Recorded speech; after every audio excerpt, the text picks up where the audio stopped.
much for the invitation to be a speaker at the Economist Forum today and to speak about the future of money. My name is Dr. Ruža Ignjatova.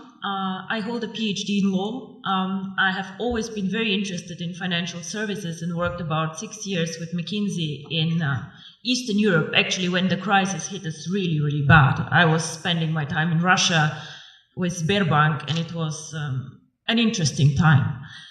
I want to speak today about, as I said, the future of money, the future of payments. And I am, how to say, a bit sad to listen to the speaker before me, who are having such a gloomy outlook, focusing on all the issues that the region faces, and showing us a future where we have to do a lot of catching up in Eastern Europe, a lot of work, a lot of tasks, a lot of issues. So I would like to take a bit of a different approach. I would like to show people that Eastern Europe can innovate, that Eastern Europe can bring growth, that we are not just a follower country catching up, but actually that we also can show the world that we can do a lot. Our company, which is very young, 1.5 years old, actually writes history currently with cryptocurrency. OneCoin currently reached a market capitalization of $1 billion 3 days ago, which makes me extremely proud. And we have a network of 650,000 users over 190 countries, and we come from Eastern Europe. We started actually in this country, we had the idea in this country, and we do not only describe the future of money, actually we take a very active approach of shaping the future of money. So, Southeastern Europe is a very good place to live, and I'm born here. I have been not raised here the whole time, but I feel home here. But however, even we cannot take an isolated approach and see ourselves as an own microcosmos. The world is getting smaller and smaller. We are living in a world with globalization. Technology is developing at a speed that makes me dizzy sometimes, seeing what happens around us. And all the innovative companies like Facebook, Google, Apple, all of them, unfortunately, are either not even coming from Europe, or like we are just a follower and just saving all our money in Eastern Europe, which is a lot of money for us to go and to buy the newest iPhone outside. So with globalization, the world becomes much smaller, much more transparent, and the needs of consumer and of companies actually change a lot. We have a lot more needs for cross-border transactions. Even as a simple customer, I have to do a lot of shopping, a lot of things outside my country. So, of course, this is a need that we need and we have to address with a company. So, what is the future of money? In my opinion, the future of money, or a big part of the future of money, will be outside the banking system as we know it today. Traditional businesses either will change or new entrants will come in the market. One of the most spectacular entrants that I've been following now for about 5 years is Bitcoin. Now, Bitcoin is a cryptocurrency, the first cryptocurrency, the biggest cryptocurrency currently. And these people who created Bitcoin, nobody officially knows who they are, have my fullest respect for the innovation, disruption, and value creation that they actually did to the financial market.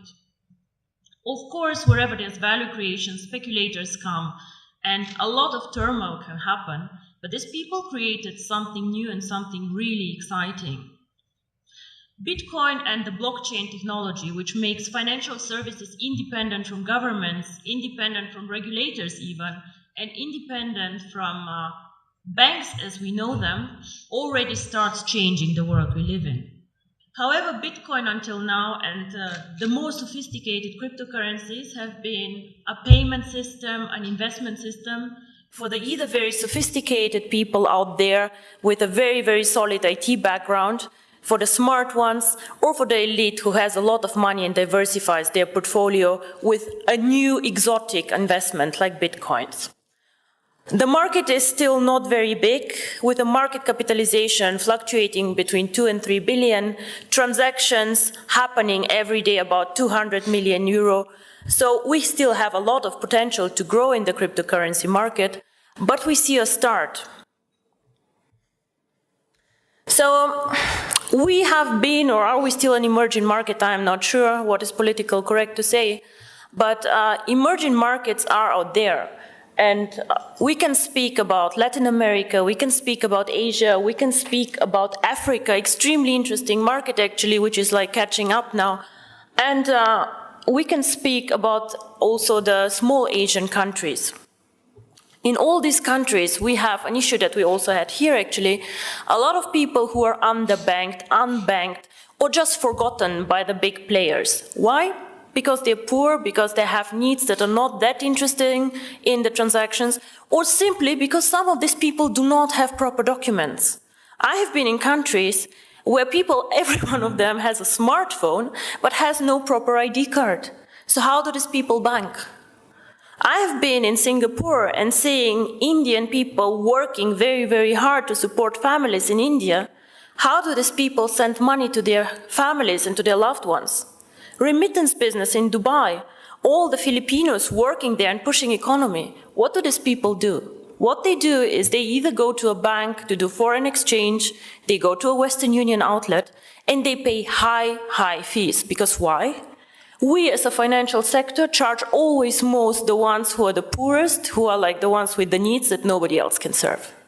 If you're an affluent customer, if you have a lot of money, the banks will fight for you, they'll give you cards for free, they'll do their best to make you happy. But the people out there, the mass customers, the ones who actually change the world, the ones who are working for economy, these people are underserved, underbanked, and I believe that cryptocurrency can change their life. And not only me, actually, I think Bill Gates believed the same and said that cryptocurrency can make a huge difference for emerging markets. So, what is really the future of money?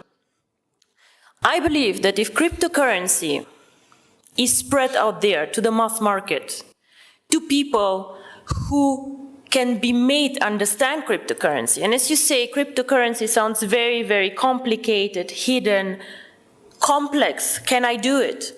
If we manage to make cryptocurrency actually accessible to people out there who are smart enough to understand a smartphone, who are smart enough to move and to work in an Asian country, if we make it simple, we can become actually the next mass phenomenon, like Google, like Facebook, become a network of active users.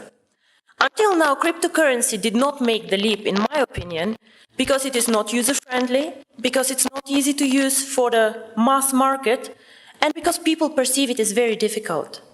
So the person or the company who makes it actually to make cryptocurrency easy to use, accessible in the markets that need it, and this is not the US, gentlemen, this is the emerging markets where people want to work with it, to use it.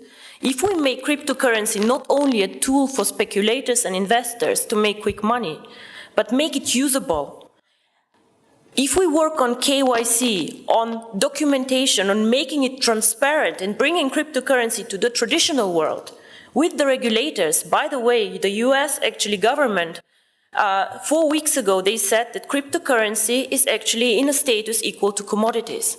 So it means that actually cryptocurrency can be treated like virtual gold. Commodities is gold, is silver, platinum, and apparently bitcoins. So the future of money can be searched, I think, outside the banking system because we are still more flexible. We do not fight the issues that the banks have. And because we think that the next big thing is based on technology, on the internet, and on the network phenomenon that we see in all these big companies out there. I think if we manage to provide a consistent strategy, a case to use the currency, and an easy access, which is aligned with the regulators out there, transparent, safe, cryptocurrency can actually be one of the preferred methods of payment, and not only bank transfers, card transfers, and all the traditional ways that we deal money with. My future, or my vision actually, is the one card, making cryptocurrency one currency like the euro, like the dollars, that you just can go and spend with your card, which can be a Visa, MasterCard, China Union Pay, whatever. Make it a real currency that people just can go and spend out there. I have done my job whenever all of you can go with their card and just spend $1 for a dinner. This is when cryptocurrency actually became real for me. And I'm very, very curious how the next 2 to 3 years will work out for all of us. And I hope I'm right, that the future is with technology and with us. Thank you very much.